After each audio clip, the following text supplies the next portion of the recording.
Hello, my dear students. I'm here again live. We are moving on to discuss supply, the concept of supply. As for this topic, you don't have to miss it. You know, when you are in the senior high school or high school, you don't have to miss the concept of demand, supply, consumer behavior, the theory of the market, or the theory of the firm. When you mix such topics, you will not like economics.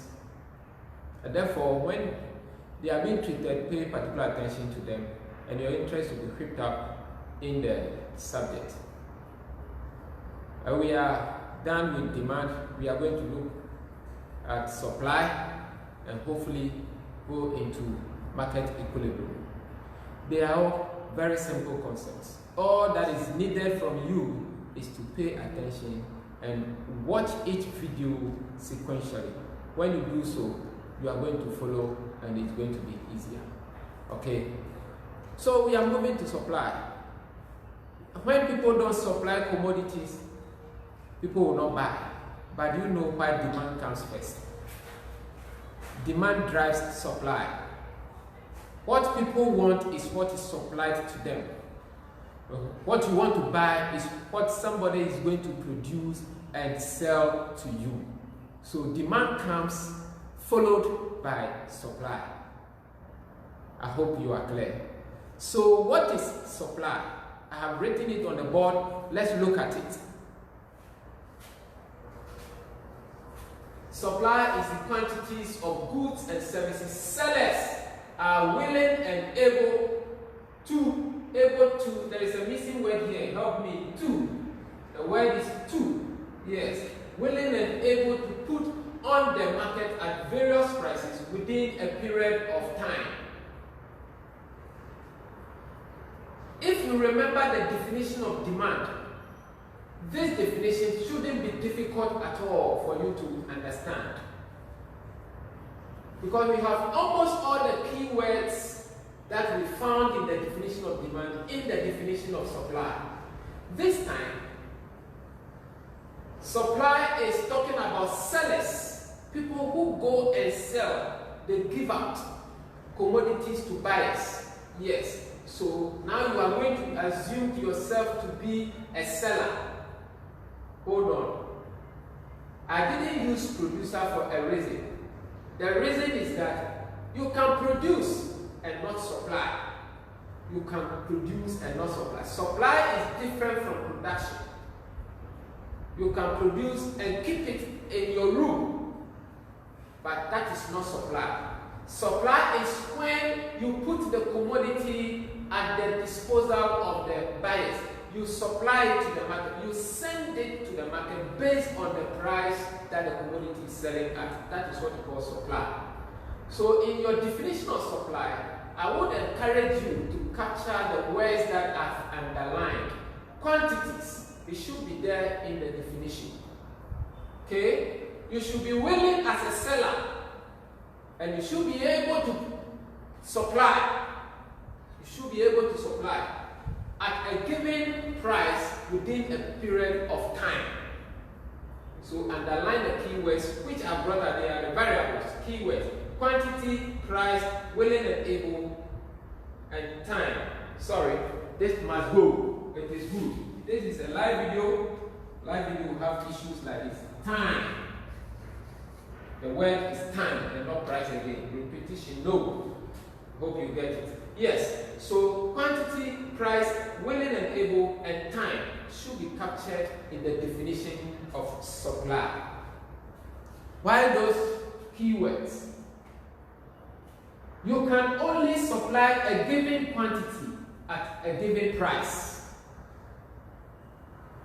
You don't supply all, you don't give all quantity at any running price. At a given price, you give a certain quantity. At another price, you give a certain quantity. Quantity must be captured in your definition. Price. What do you think price does to a seller? Does it encourage a higher price? Does it encourage the seller or disparages the person? If you are a seller, would you sell your commodities at lower prices or at a higher price? As a seller, you are motivated by higher prices. So price is a motivation to the seller. So capture price in your definition. You should be willing to sell the commodity at the price the commodity is selling at. So you should be there, willing, and be able. That means you should be able to take the action of sending the commodities onto the market at a given time. Time is very important in the definition of most economic concepts. At certain times, you can supply, assuming that you supply cocoa. I mean, it takes years, sometimes 2 years, to supply cocoa, to plant it and have it harvested and ready for the market. So at a certain time, you can sell cocoa. At another time, you should be able to do it. Time is always, that is not the only reason why time is there. Time is important. You should be able to capture it in the definition. So once again, supply is the quantities of goods and services. Please don't use amount. Don't use amount. I just don't think that amount is wrong, but for the sake of our exams, our WASSCE exams, don't use amount. Amount can mean anything, can be money. So use quantities, please. Quantities of goods and services sellers are willing and able to put on the market at various prices within a period of time. That is the definition of supply. I do not think that is that difficult. I guess so. Alright. So the key words we have captured here: quantity, price, willing and able, and time. And like I explained in demand, quantity is important because you can only supply a given quantity at a time. Price is important because price is what will make the seller either supply the commodity or not supply it at all. You can't produce at a very high cost and go and sell at a lower price. And so price is a factor you should capture. And the seller should be willing to put that commodity and should be able to do that and at a time. However, the most important variables in this definition, like we said in the demand, should be number 1 and number 2, quantity and price. Very important, which will drive our explanation in supply. So I am going to keep quantity and price and take away willing and able for further discussion. Good. So I take away that. So I have quantity, but not just quantity. It should be quantity, supply. Okay? Quantity, supply. And then price. Not just price, it should be selling price. To the seller is the selling price. The price the person will be selling the commodity. So it's price for the seller. Now this will lead us to what we call the law of supply. In economics, we normally say it's the second most basic law in demand. Sorry, in economics. That is the second most basic law in economics. So what is the law of supply? If you remember the law of demand, then the law of supply should not be that difficult. Okay, so let's go through it. We have it here. The law states that other factors being the same, other factors not changing, the higher the price, the higher the quantity supplied. And the lower the price, the lower the quantity supplied. This is just the opposite of the law of demand. At higher prices, lower quantities will be demanded. But in this case, higher quantities are going to be supplied.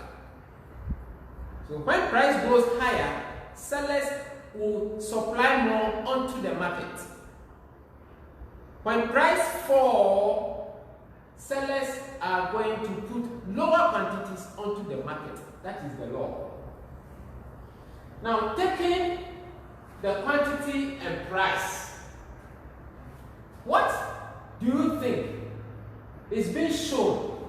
What do you think is the relationship being shown by the law?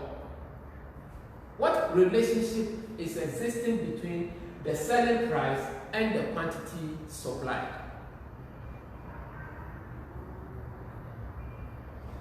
I know that you know the relationship. Perhaps the only thing that you might not be able to say is the exact term that we use for it. We say that the law is showing that there is a positive relationship between the price and the quantity being supplied onto the market. You can also say there is a direct relationship between the price and the quantity supplied. Because I said at higher prices, the higher the price, the higher the quantity supplied.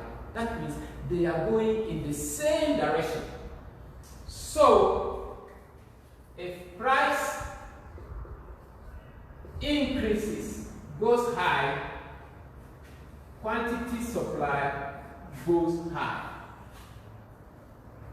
Such a relationship is a good relationship. Assuming you have a friend, when you go in one direction, he also goes in the same direction. That is a positive friendship, a positive relationship. So I am price and I'm going this way. My friend is the quantity supply. He is going the same direction. Then that relationship is a positive relationship. Or it is a direct relationship. Assuming I am going this way, this direction, as I'm pointing my hand, and my friend is going in the opposite direction, going this way, that relationship would have been described as a negative relationship. No, in the case of supply, it is not negative, it's rather positive. So, let me state it here. I'm taking the definition.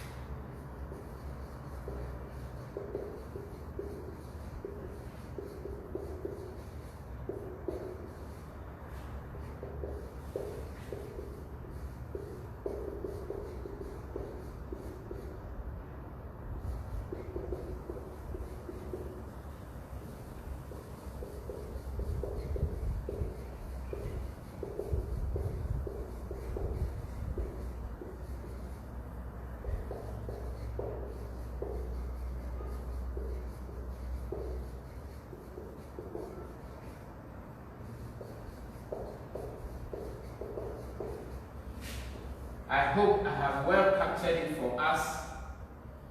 It's a relationship. Yes. It should be direct.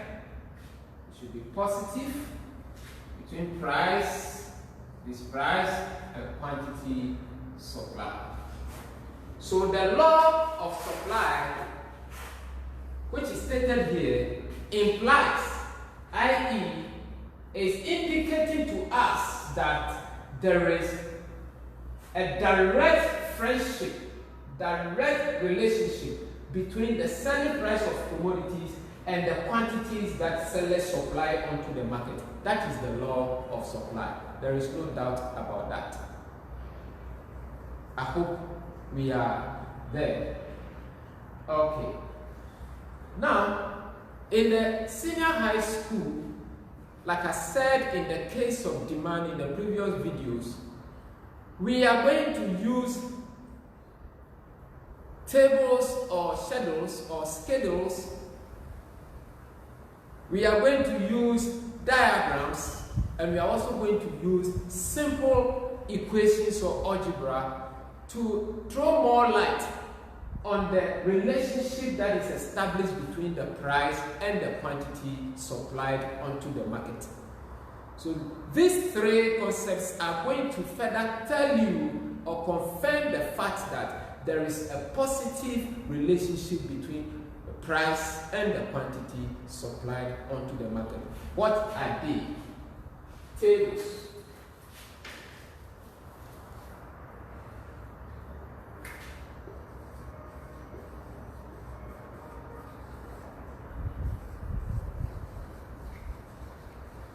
Supply schedules, I've said it. If it's not clear, I hope you heard the word. It's a live video, so it will have some challenges. Okay, then supply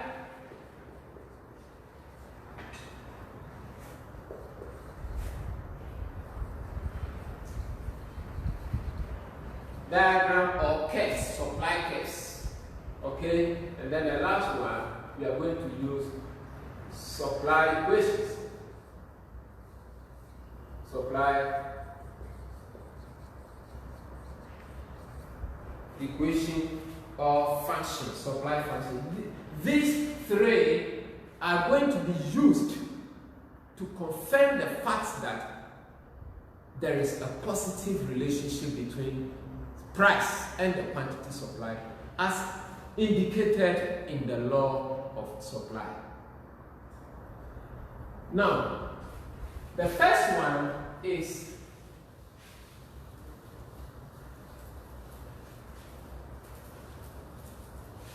supply schedule. Supply schedule also comes in two types. We have the individual supply schedule. That implies that we will have the individual supply curve. Okay? And then we have the market supply curve.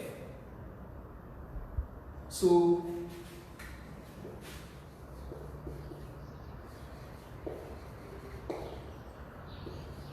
what is this? Sorry, schedule. Schedule or table, as you can call it.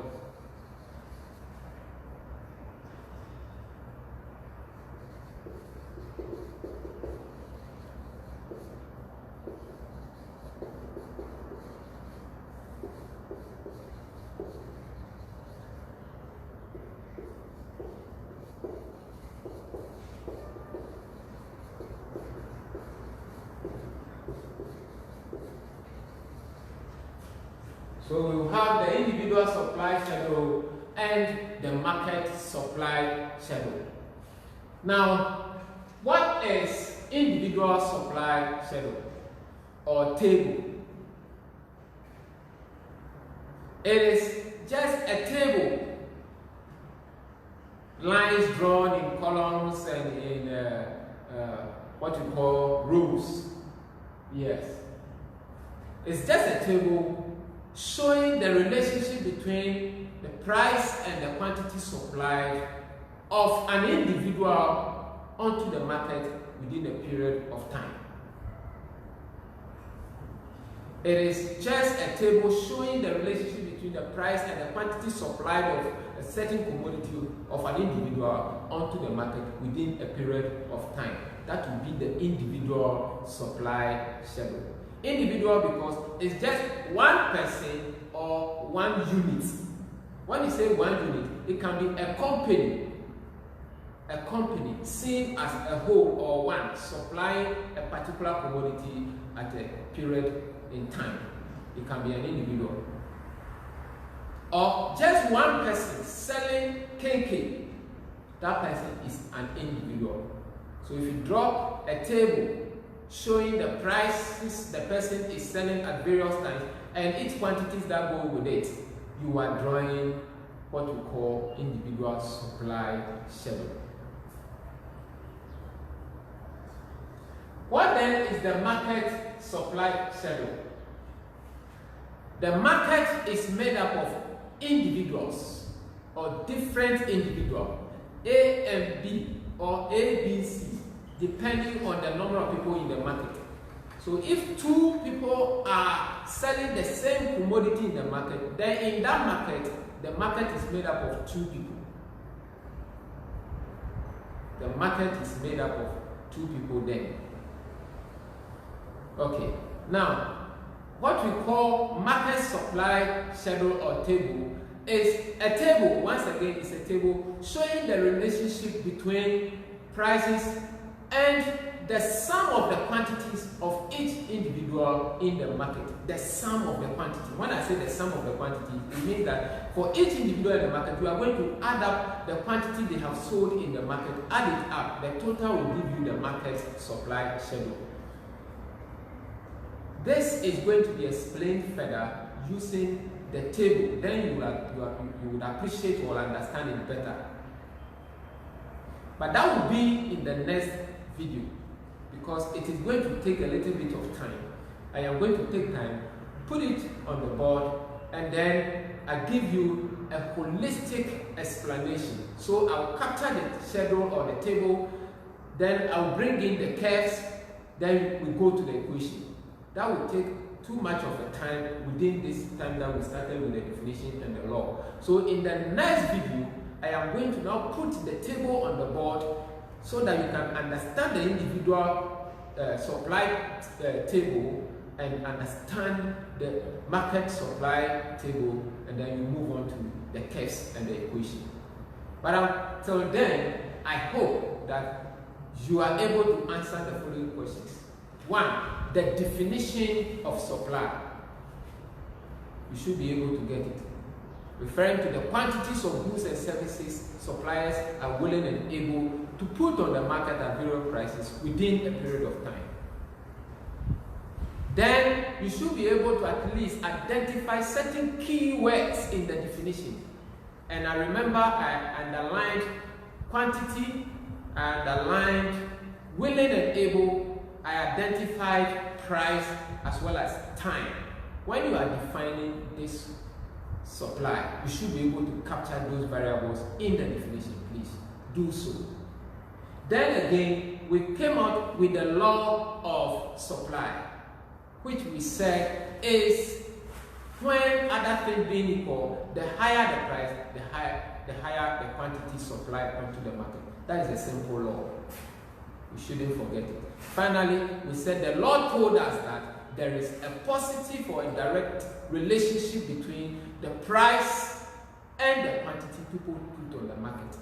This is normal because for every seller, they are always willing to take advantage of higher prices. When the price is high, they are willing to go and sell more. That's why that relationship between the price and the quantity is always positive. At least you might have captured this one.